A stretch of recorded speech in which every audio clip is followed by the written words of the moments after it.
It was just another quiet night at the gas station.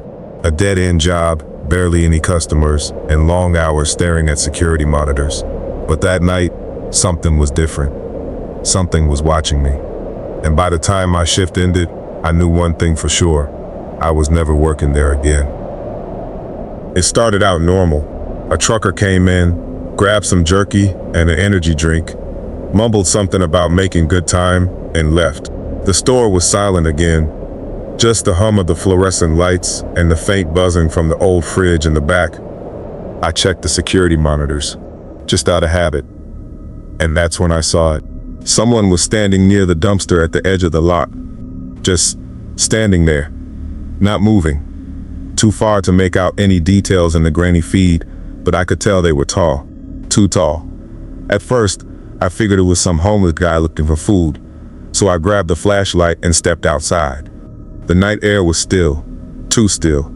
I walked over, expecting to hear rustling, maybe footsteps, but there was nothing. And the smell? That's what got me first. It wasn't just the usual dumpster stink, it was worse. Like rotting meat, mixed with ammonia, thick and sour in the air. But there was no one there. That should have been the first sign to go back inside. But I didn't. I checked behind the building. Nothing. Walked back to the door. But before I stepped inside, I heard something. It wasn't footsteps, wasn't breathing. It was softer. A slow, dry crunching sound.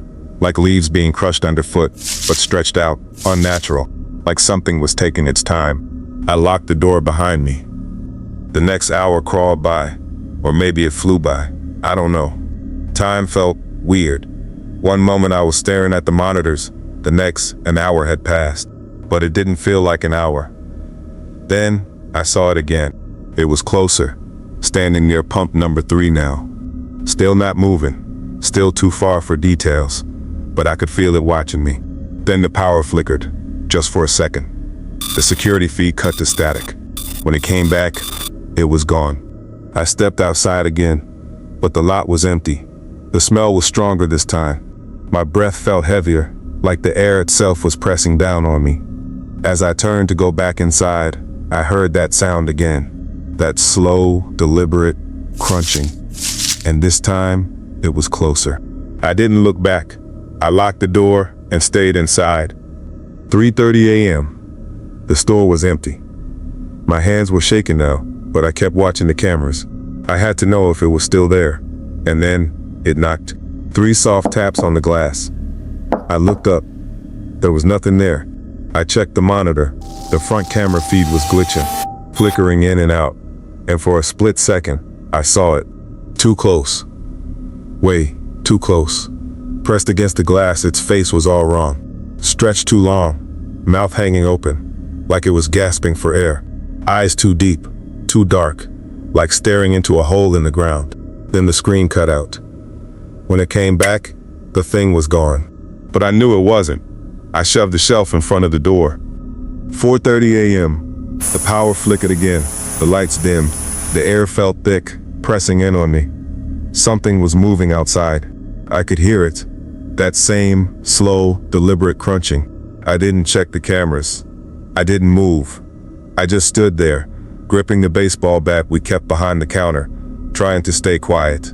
Then my phone vibrated. It was a text from the old lady at the diner across the lot.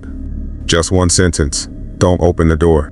By the time the sky started to lighten, I still hadn't moved. I refused to check the cameras, refused to look outside. 5 a.m. My shift was over.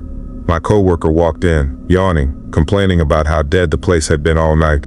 I didn't say a word, just grabbed my keys and left. But as I stepped outside, I made the mistake of looking back at the store. There were handprints on the glass. Not normal handprints, too high up, fingers too long. I never worked that shift again. The manager said the security footage was corrupted. The diner lady quit a few days later. And the motel across the lot shut down last month. But whatever was out there, it's still there. I can feel it every time I drive past at night, like it's waiting. Never look at the cameras. Never open the door. Some things you just shouldn't see.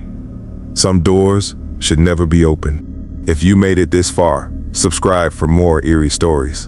And remember, if you ever work a night shift in the middle of nowhere, don't check the cameras.